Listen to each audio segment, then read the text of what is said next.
Renungan kita hari ini, hari Sabat yang indah ini berjudul Hari Ini Bukan Besok. Mari kita buka Alkitab kita, terdapat dalam Mazmur 95 ayat 7 sampai 10.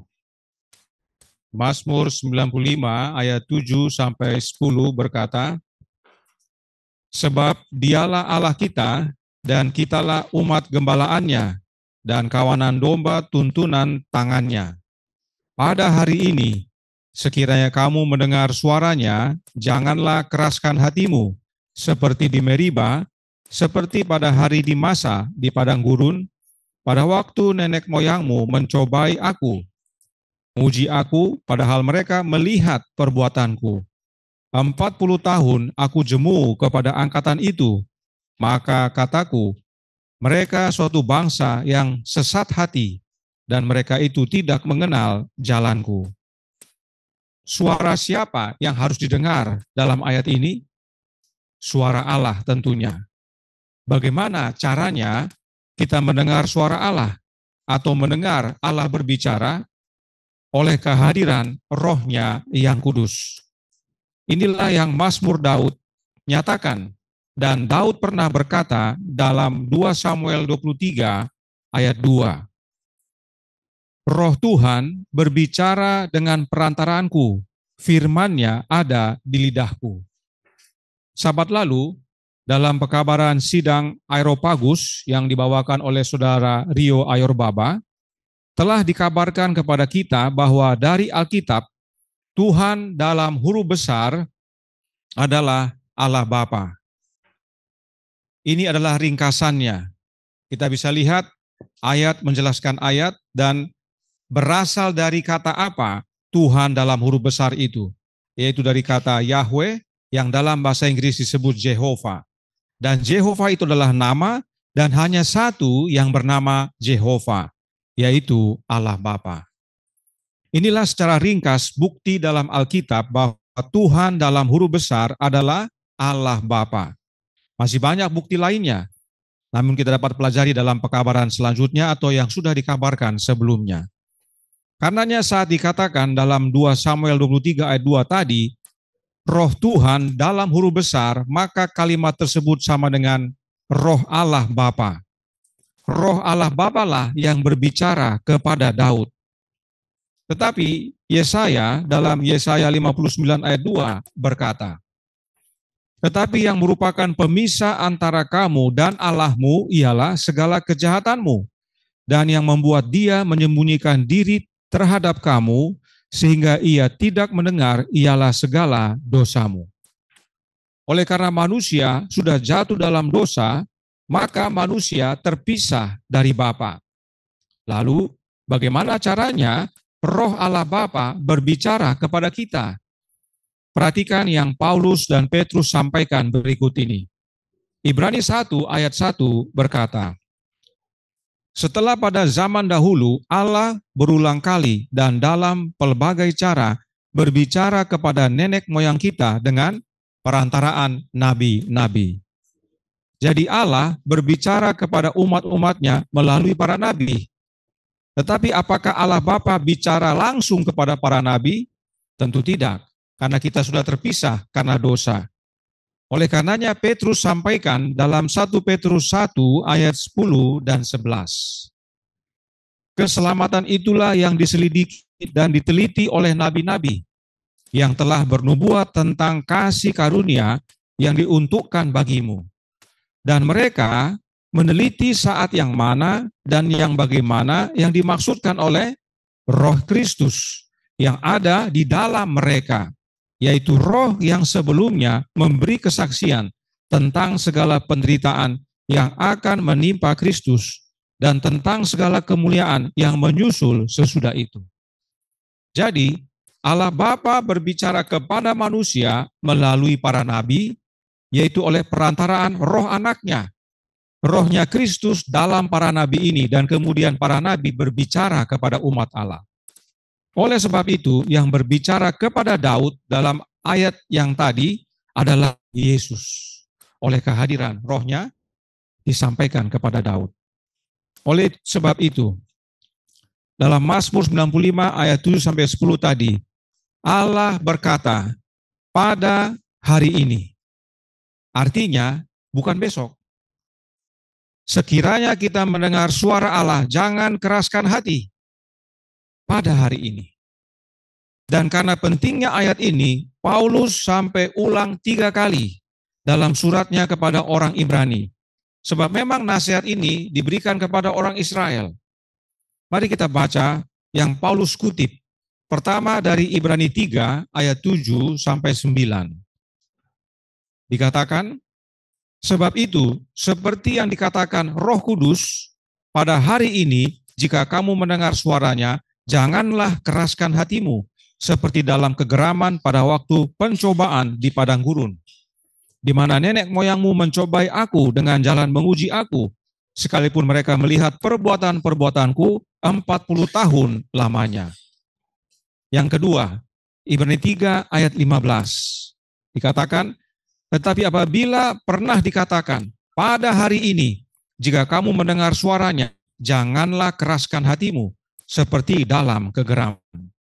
Dan yang ketiga, Ibrani 4 ayat 7, Paulus menuliskan, sebab itu ia menetapkan pula suatu hari, yaitu hari ini, ketika ia setelah sekian lama berfirman dengan perantaraan Daud, seperti dikatakan di atas, pada hari ini, jika kamu mendengar suaranya, janganlah keraskan hatimu. Nah, di manakah suara Allah kita dengar? Dalam hati. Itu sebabnya dikatakan jangan keraskan hatimu. Jika dikatakan jangan keraskan, artinya sebelumnya tidak keras. Lalu siapa yang keraskan hati kita? Adakah Allah yang keraskan hati kita? Tentu tidak. Diri kita sendiri yang keraskan hati. Kitalah yang keraskan hati kita. Allah tidak pernah berubah. Kita yang berubah. Sejak permulaan, Allah selalu berinisiatif untuk jangkau kita dan berusaha demi keselamatan kita. Nah, mengapa dikatakan hari ini? Roh Nubuat membantu kita dalam The Review and Herald tanggal 20 Juni tahun 1882, paragraf 12. Dikatakan, Tuhan mengirimkan peringatan, nasihat, dan teguran kepada kita agar kita memiliki kesempatan untuk memperbaiki kesalahan kita sebelum kesalahan itu menjadi kebiasaan. Nah, kalau kesalahan jadi kebiasaan, berikutnya jadi apa? Jadi karakter, di tabiat. Namun, jika kita menolak untuk dikoreksi, Allah tidak akan campur tangan untuk melawan kecenderungan tindakan kita sendiri. Dia tidak melakukan mujizat apapun sehingga benih yang ditabur tidak akan tumbuh dan menghasilkan buah. Jadi kalau kita sudah dikasih amaran, dikasih teguran, tapi tidak mau, apa yang kita buat itu tidak akan tahan. Ya. Dia akan biarkan apa yang kita pilih itu untuk berkembang dan berbuah. Dia akan biarkan itu. Tapi dia selalu kasih kepada kita peringatan, nasihat, dan teguran supaya kita punya kesempatan memperbaiki kesalahan kita. Karenanya pilihan ada pada kita, mau keraskan atau tidak. Allah tidak pernah keraskan hati kita.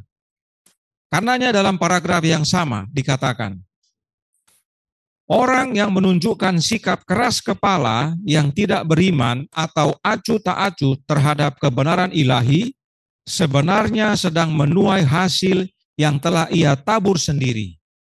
Begitulah yang dialami banyak orang. Perkataan hari ini adalah panggilan kesempatan untuk berubah. Sebelum kesalahan jadi kebiasaan dan kebiasaan jadi karakter. Sebab besok bukan milik kita. Dan tidak hanya itu, besok kita bisa berubah. Besok kita bisa berbeda dengan hari ini. Hari ini dengan besok tidak sama. Dan jika kita menolak hari ini, maka besok akan lebih mudah lagi menolak. Meski panggilan diberikan dengan kuasa yang lebih besar. Inilah yang terjadi kepada Firaun. Keluaran 7 ayat 13 berkata, tetapi hati Firaun berkeras, sehingga tidak mau mendengarkan mereka keduanya, yaitu Harun dan Musa, seperti yang telah difirmankan Tuhan. ini berhubungan dengan peristiwa tongkat menjadi ular. Meskipun akhirnya tongkat Harun menelan tongkat-tongkat ahli-ahli Mesir itu, ahli-ahli sihir Mesir, namun Firaun mengeraskan hatinya. Ini yang pertama, tongkat makan tongkat. Hanya antara Harun dengan ahli sihir. Kemudian, Keluaran 7 ayat 22. Tetapi para ahli Mesir membuat yang demikian juga dengan ilmu-ilmu mantra mereka, sehingga hati Firaun berkeras dan ia tidak mau mendengarkan mereka keduanya seperti yang telah difirmankan Tuhan. Setelah mujizat tongkat menjadi ular yang hanya sifatnya kecil, terjadi mujizat berikutnya meningkat, yaitu air menjadi darah, dan ini berakibat kepada seluruh negeri. Seluruh Mesir, air itu jadi darah semuanya, tidak bisa digunakan. Dan para ahli sihir Mesir bisa tandingi. Karenanya Firaun keraskan hatinya. Begitulah seterusnya dari tulah yang satu ke tulah yang lain. Semakin meningkat, tapi karena sejak awal Firaun keraskan hati, maka lebih mudah untuk dia besoknya keraskan hatinya. Semakin mudah dia menolak, karena pada waktu pertama dia tolak, hari berikutnya atau selanjutnya semakin mudah dia tolak. Itu sebabnya saat dikatakan dalam Keluaran 10 ayat 27, tetapi Tuhan mengeraskan hati Firaun, sehingga dia tidak mau membiarkan mereka pergi. Hal ini bukan Tuhan yang keraskan hati Firaun, tetapi perbuatan Tuhan yang penuh kuasa ditolak sejak pertama sampai pada akhirnya. Dan Firaun selalu tolak untuk akui bahwa Tuhanlah Allah dengan mengeraskan hatinya.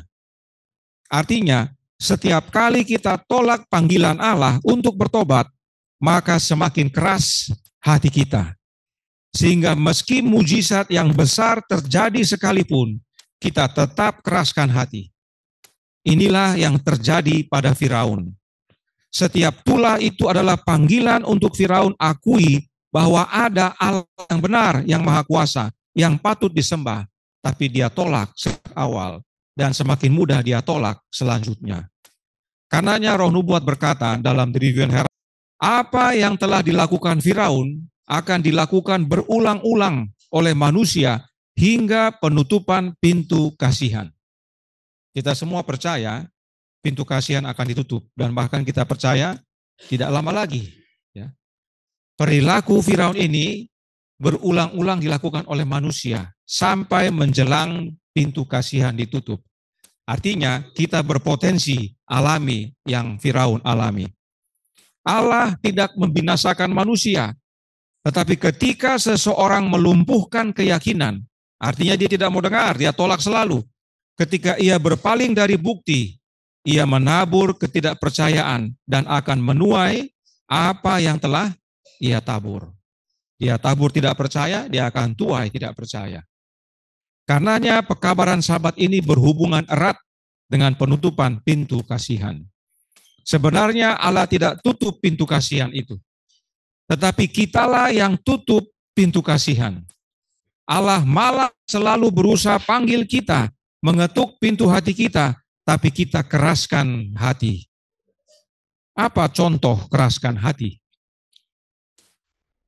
Saya tidak tahu dengan saudara, tapi saya tahu diri saya demikian, dan mungkin ada yang serupa. Saya sering bilang begini, sekali ini saja, besok tidak lagi. Ada yang pernah berbicara begitu dalam hati, tahu ini tidak boleh, tahu tidak bisa, tapi karena godaan, sekali ini saja, besok kan enggak lagi. Pernah begitu? Saya pernah. Terima kasih atas kesaksiannya. Kita semua rata-rata pernah begitu. Itu contoh dari keraskan hati. Karena kita saat tolak hari ini, maka akan mudah untuk tolak besok. Tapi kalau kita terima hari ini, akan mudah kita terima besok. Jika kita turut pada hari ini, maka akan mudah kita turut besok.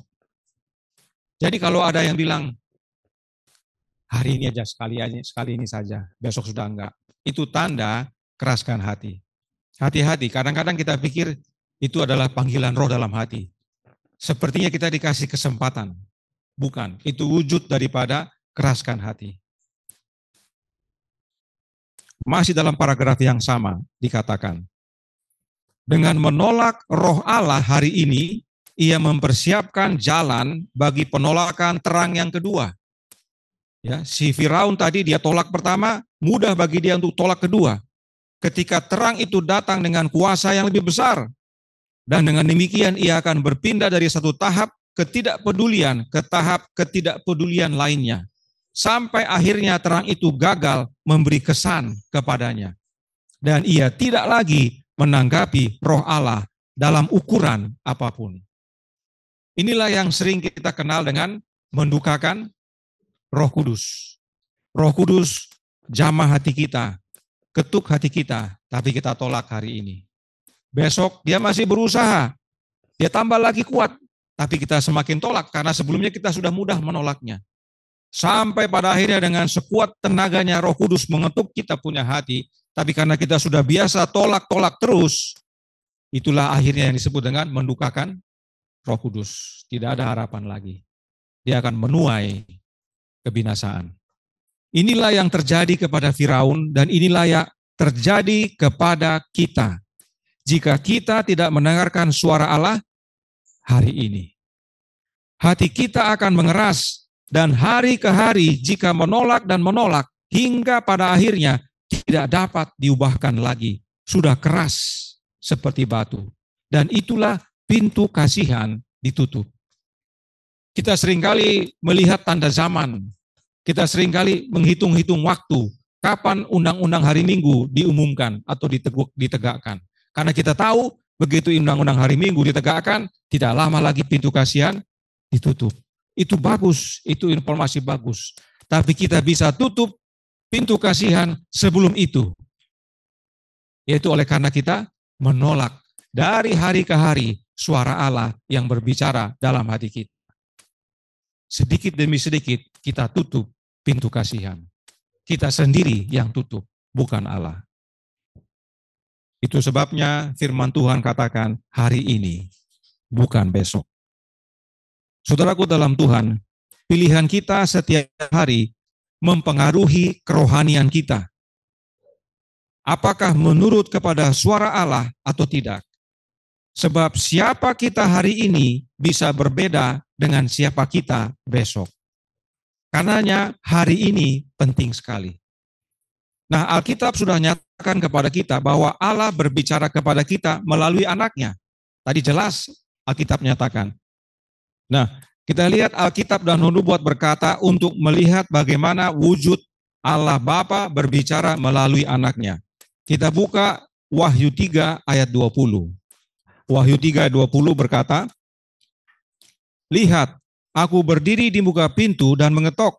Jikalau ada orang yang mendengar suaraku dan membukakan pintu, aku akan masuk mendapatkannya dan aku makan bersama-sama dengan dia dan ia bersama-sama dengan aku. Suara Yesus yang ketuk pintu hati kita. Dikatakan, jikalau ada orang yang mendengar suaraku. Nah, berdasarkan ayat ini, Roh Nubuat menuliskan dalam The Review and Herald tanggal 2 November tahun 1886 paragraf 5. Saksi yang benar berkata, lihat, aku berdiri di muka pintu dan mengetok. Wahyu 3 ayat 20. Setiap amaran, teguran, dan permohonan dalam firman Allah atau dengan perantaran utusan-utusannya adalah ketukan di pintu hati. Itulah suara Yesus yang meminta masuk. Dan setiap ketukan yang tidak dihiraukan, kecenderungan untuk membuka menjadi lebih lemah. Saksi yang benar adalah Yesus. Yesuslah yang ketuk melalui firman-Nya, melalui utusannya. Yesus bersuara untuk minta masuk dalam hati kita. Perhatikan dikatakan setiap amaran, teguran, dan permohonan dalam firman Allah atau perantaran utusan-utusan Allah adalah ketukan dalam pintu hati kita. Jika Roh Kudus yang dinyatakan dalam kutipan ini adalah rohnya Yesus, sebab Yesuslah yang bersuara kepada kita, berbicara kepada kita oleh kehadiran Roh-Nya. Dan jika Roh Kudus Yesus tersebut kita tolak hari ini, maka akan lebih mudah kita tolak besok. Karenanya masih dalam paragraf yang sama dikatakan, bila suara Yesus tidak segera diindahkan, suara itu akan bercampur dalam pikiran dengan banyaknya suara-suara lain. Perhatian akan tersita oleh urusan dan kesibukan dunia, dan keyakinan pun sirna. Dikatakan, bila suara Yesus tidak segera, artinya tidak boleh tunda, hari ini, bukan besok. Masih dalam paragraf yang sama dikatakan, hati menjadi kurang mudah terpengaruh.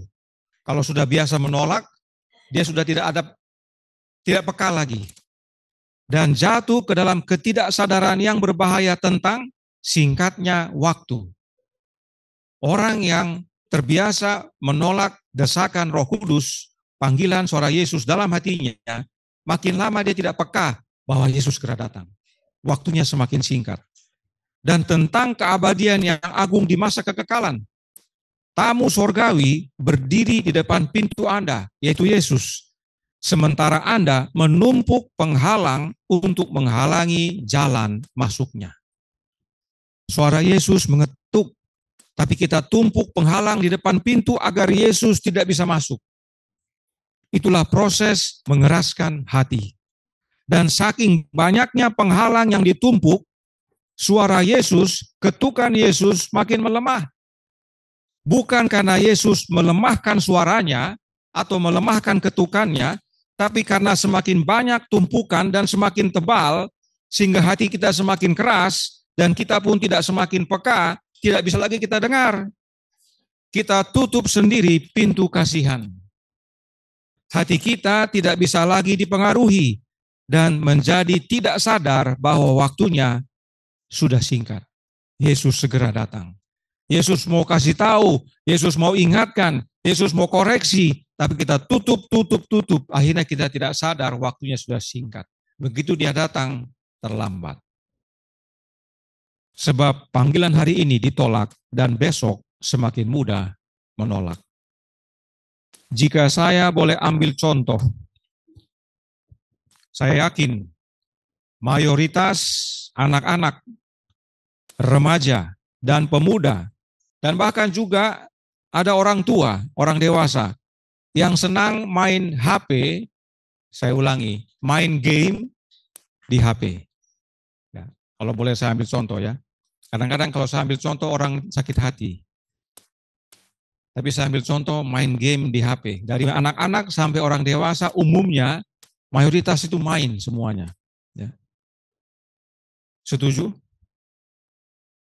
Ya, betul? Ya. Pertanyaannya, apakah dengan main game dan menghabiskan waktu dengan main game, bahkan di hari Sabat, ada ya yang main game hari Sabat? Ada ya?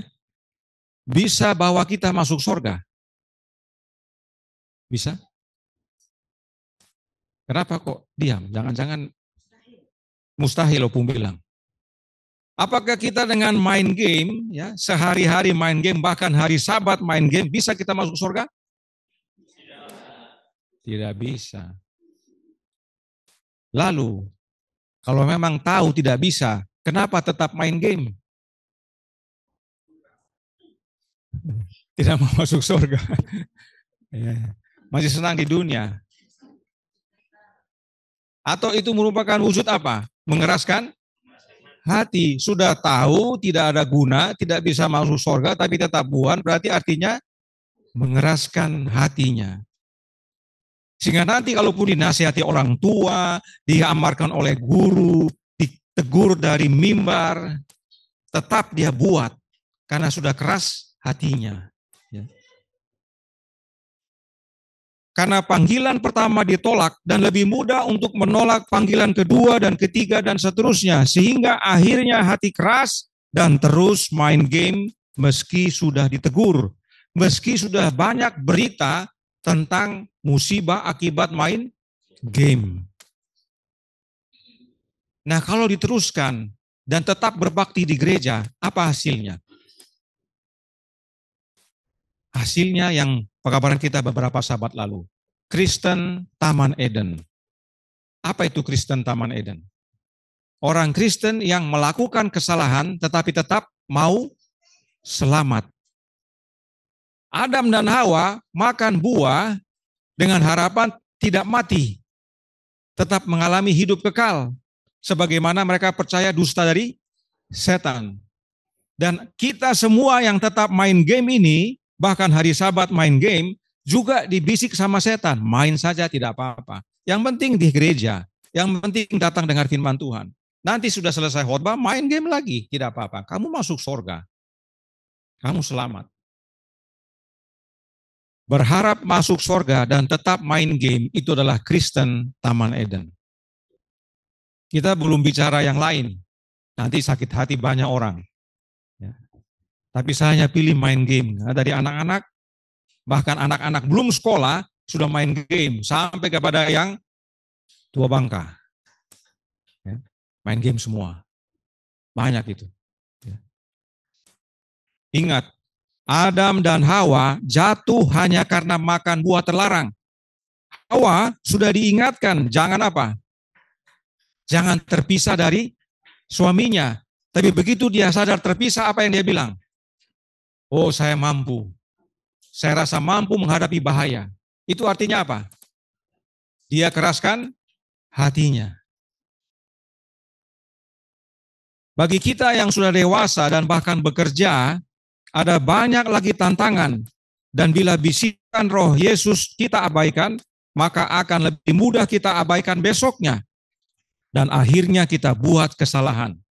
Dan bila kita terima hukuman baru sadar, aduh, kalau bisa diulang lagi agar saya tidak buat salah. Demikianlah kita manusia. Penyesalan datang belakangan. Menyesal kemudian tidak berguna. Roh Nubuat berkata dalam The Review and Herald tanggal 15 Desember tahun 1896 paragraf 16. Waktu di mana kita sekarang hidup adalah satu-satunya pencobaan yang akan kita miliki. Masa percobaan kita hanya saat ini. Bahaya hari-hari terakhir menimpa kita. Segera kesempatan untuk memperoleh kehidupan kekal melalui penurutan terhadap perintah-perintah Allah akan hilang selamanya. Jika undangan yang diberikan sekarang ditolak, jika kita tetap tidak patuh, kita tidak akan memiliki masa pencobaan kedua. Pilihlah pada hari ini kepada siapa kamu akan beribadah, Allah atau Mamon. Sekarang, sementara itu disebut hari ini, jika kamu mendengar suaranya, janganlah keraskan hatimu. Jangan sampai itu menjadi undangan belas kasihan yang terakhir. Paulus berkata dalam Roma 2 ayat 5. Tetapi oleh kekerasan hatimu yang tidak mau bertobat, engkau menimbun murka atas dirimu sendiri pada hari waktu mana murka dan hukuman Allah yang adil akan dinyatakan.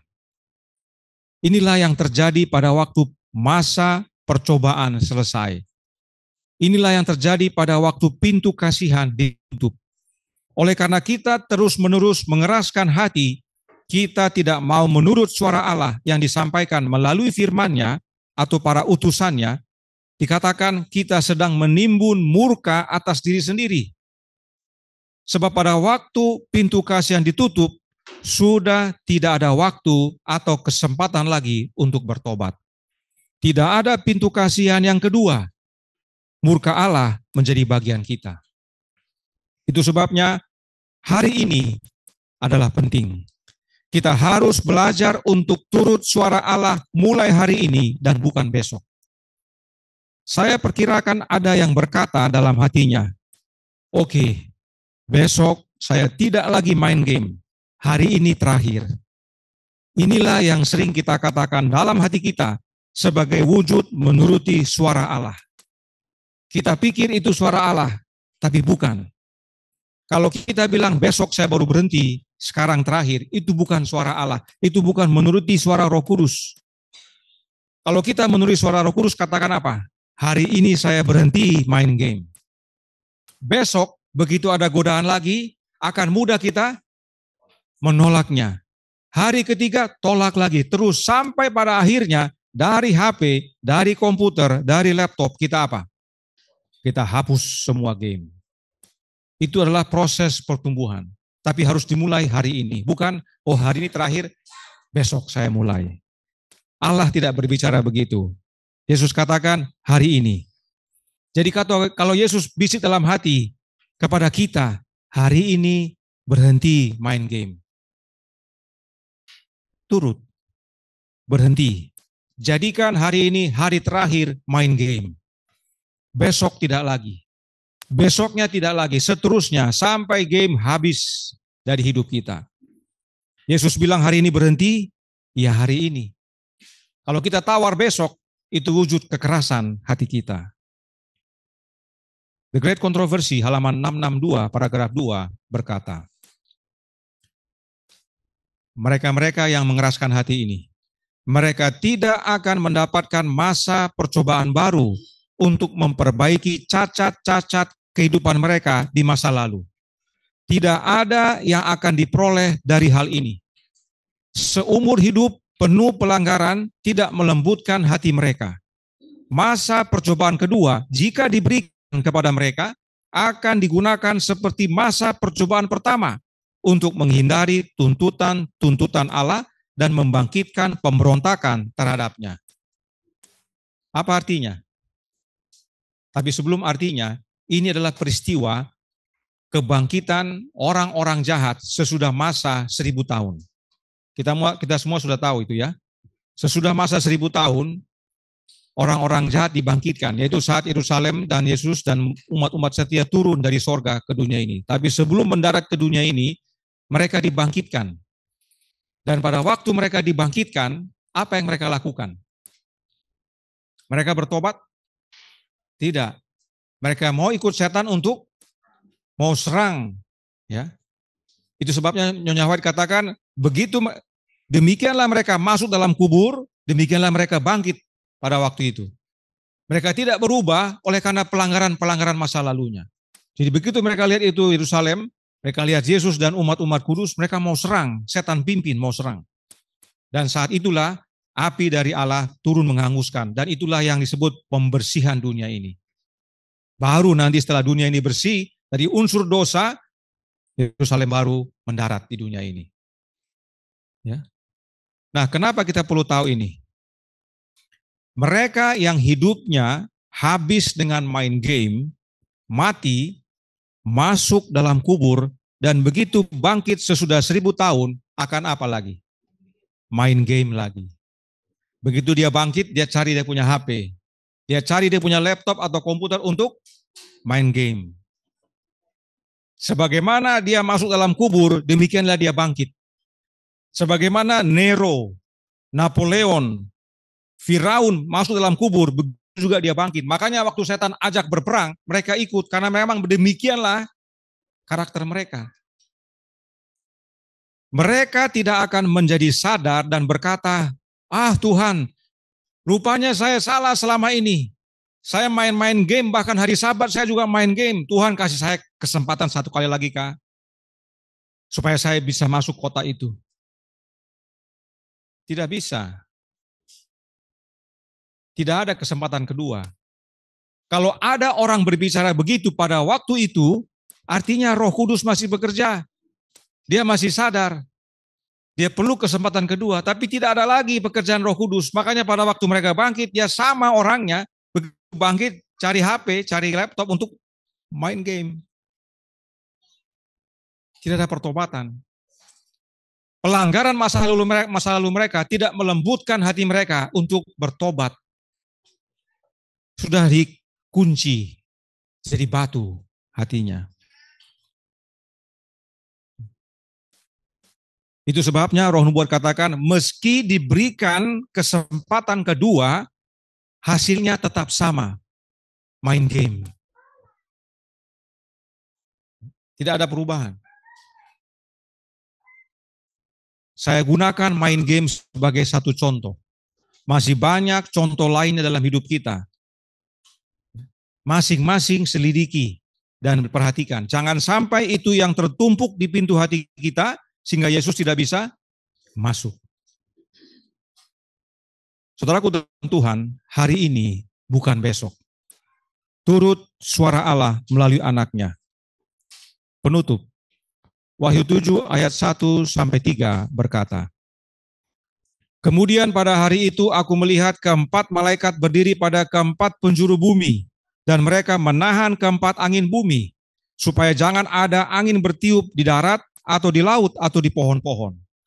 Dan aku melihat seorang malaikat lain muncul dari tempat matahari terbit.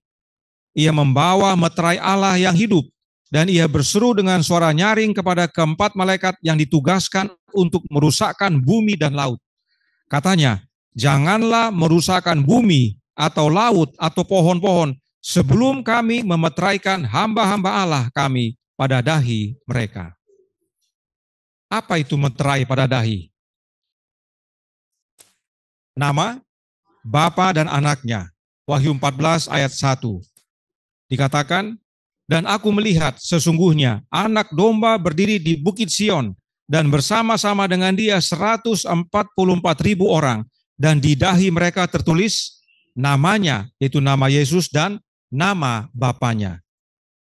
Dalam Alkitab, meterai yang tertulis di dahi kita adalah nama Bapa dan nama anak. Dan nama dalam Alkitab adalah karakter. Karenanya yang harus menjadi bagian kita adalah karakter Bapa dan anaknya.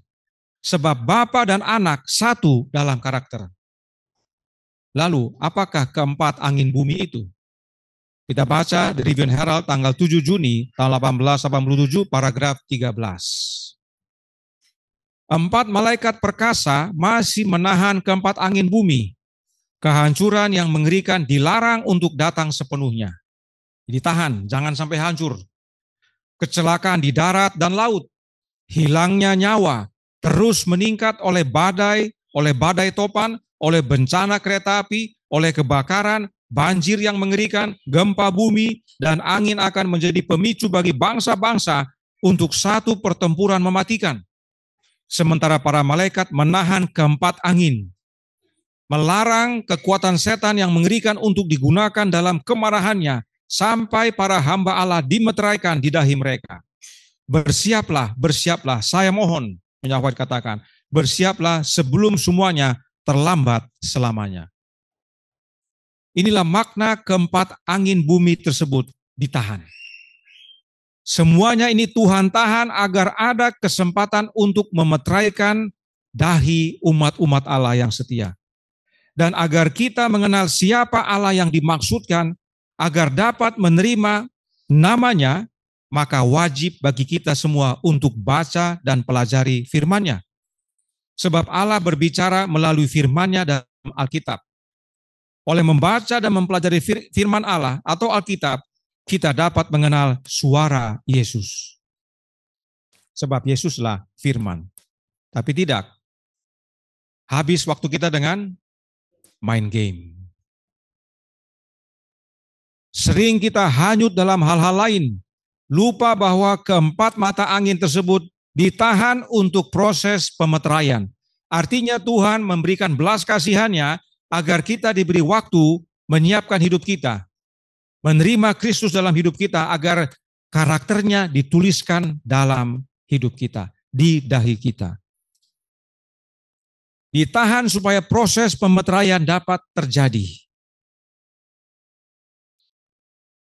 Keempat angin bumi itu ditahan bukan karena hal-hal lain. Masing-masing tahu maksud saya. Ya, saya seringkali harus hati-hati berbicara, menyebutkan contoh-contoh. Karena begitu saya sebutkan contoh, orang langsung beda persepsi. Dan ada yang tidak suka atau tersinggung. Jangan khawatir dengan masalah lain. Ya, kadang-kadang kita khawatir dengan masalah lain. Beberapa malam yang lalu ada seseorang bicara kepada saya. Ada orang yang mengikuti pekabaran kita bertanya, kenapa kelompok Serayu ini jarang sekali membahas nubuatan, tanda-tanda zaman? Ada, tapi tidak sering. Saya sampaikan kepada saudara itu, sampaikan kepada dia bahwa fokus kita bukan memahami nubuatan. Sebab mayoritas nubuatan sudah terjadi. Cuman satu yang kita tunggu, yaitu penetapan atau penegakan undang hari Minggu. Yang lain sudah terjadi. Karena itu fokus kita adalah dimeteraikan. Jangan khawatir dengan yang lain. Yang kita perlu khawatirkan adalah adakah kita mau menerima panggilan atau menerima suara Yesus dalam hati kita. Adakah kita mau Dia kerjakan perubahan karakter dalam hidup kita. Itu yang paling utama. Itulah pusat pekabaran kita. Sebab entah kita mati atau hidup sekarang, kalau kita sudah terima pemeteraian itu, adakah kita khawatir? Tapi orang yang khawatir, dia akan belajar untuk mencari tahu supaya pada akhirnya saat tiba waktunya, dia sudah siap sedia. Dia gunakan hikmat dan kekuatannya untuk menyelamatkan dirinya. Keempat, angin bumi itu ditahan karena karakter ilahi belum sepenuhnya dalam hidup kita.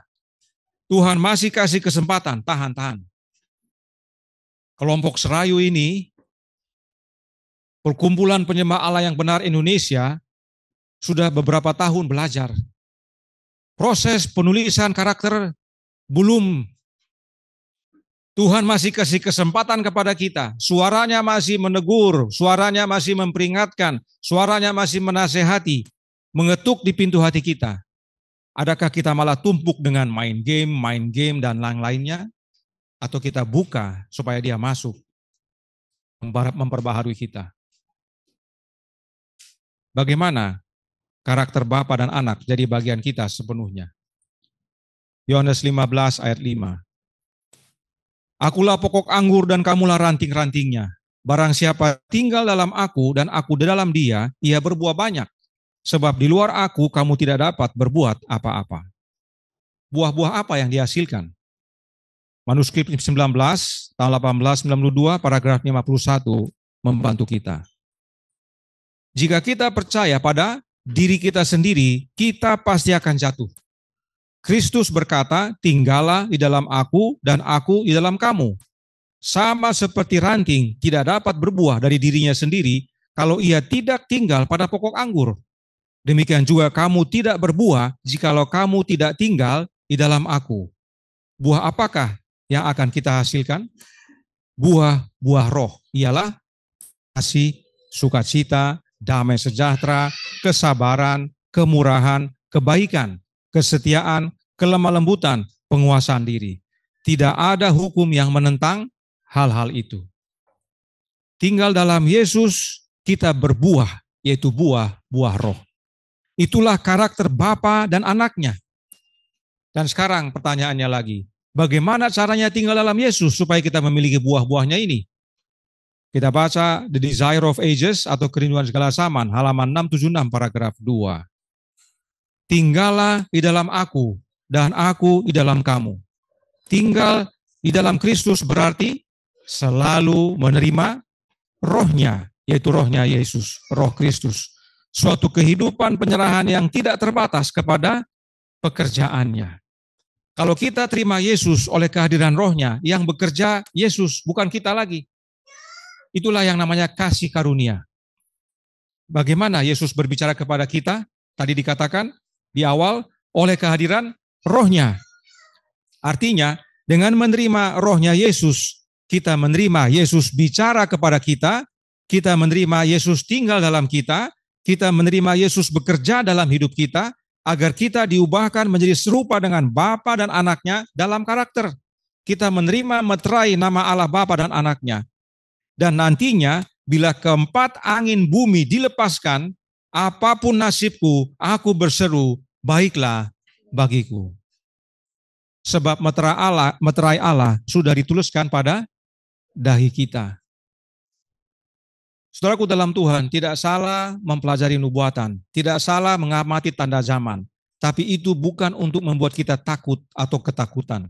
Itu malah mengingatkan kita, adakah hati saya terbuka kepada Dia? Adakah hati saya masih keras? Adakah namanya sudah tertulis? Kalau belum, hari ini, bukan besok. Dengar dan turut. Suatu kali, Nyonya White terima mimpi. Tertulis dalam The Youth Instructor tanggal 21 Juli tahun 1892, paragraf 3. Saya pernah bermimpi di mana saya melihat sekelompok besar orang berkumpul bersama.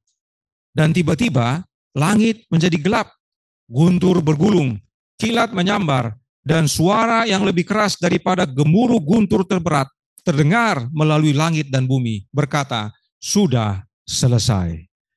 Sebagian dari rombongan dengan wajah pucat melompat ke depan dengan ratapan kesakitan berseru, "Oh, saya belum siap." Pertanyaannya adalah, mengapa kamu tidak siap?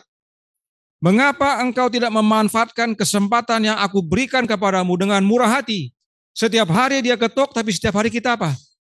Tolak, tolak. Saya terbangun dengan seruan yang berdenging di telinga saya. Saya belum siap. Saya tidak diselamatkan. Binasa, binasa, binasa selamanya. Gambaran dalam mimpi ini adalah untuk kita. Pemeteraian sedang berlangsung. Malaikat yang satu yang bawa alat tulis itu cepat kerjanya. Tidak lama-lama dia. Dan ini belum selesai. Masih ada waktu bagi kita. Akan tetapi akhirnya kita tidak tahu. Karenanya jangan sia-siakan waktu hari ini. Pada hari ini, sekiranya kamu mendengar suaranya, jangan keraskan hatimu. Mari kita berdoa, kita bertelut. Bapa kami yang di sorga, kami mengucap syukur atas berkat hari Sabat. Terima kasih atas kesempatan berkumpul berbakti bersama umat-umat-Mu, baik secara offline maupun online. Terima kasih atas nasihat firman-Mu yang mengingatkan kami bahwa kami tidak bisa menunda untuk mendengarkan suara-Mu. Bila mana kami mendengar suara-Mu pada hari ini, biarlah kami turut dan tidak keraskan hati. Tuhan, ada saja alasan dalam hati kami. Ada saja hal-hal yang mengganggu, menumpuk di depan pintu hati kami, yang akhirnya menghalangi Yesus masuk, melemahkan suaranya. Yang pada akhirnya bila mana kami tidak bertobat, akan mengeraskan hati kami, dan murka Allah akan tertumpah atas kami. Sebab pada waktu pintu kasihan ditutup, kami tidak punya harapan. Tuhan campur tangan, agar pekabaran pada pagi hari ini mengingatkan kami semua, dari anak-anak sampai orang tua, agar hari ini saat Yesus berbicara, untuk apapun, nasihat apapun, teguran apapun, himbauan apapun dalam hati kami turut. Kami turut ya Tuhan, agar kami pada akhirnya bertumbuh hari demi hari. Penerimaan kami hari ini memudahkan kami untuk terima besok. Terima akan suara Yesus, terima akan rohnya, yang membentuk kami serupa dengan karakternya. Sehingga pada akhirnya, materai Allah yang hidup, nama Bapa dan Anak tertulis di dahi kami. Dan bila mana keempat angin bumi dilepaskan, apapun yang terjadi, baiklah bagiku, kehendak-Mu yang jadi. Terima kasih Bapa atas kesempatan yang indah ini, persatukan kami dalam roh yang sama, sehingga kami sama-sama bergumul, sama-sama menguatkan, sama-sama mengingatkan. Kami serahkan semua dalam tangan-Mu, kehendak-Mu yang jadi. Ampun kami akan dosa dan salah, karena kami berdoa hanya dalam nama Anak Allah yang tunggal, Yesus Kristus, yang adalah Tuhan dan Juru Selamat kami. Amin.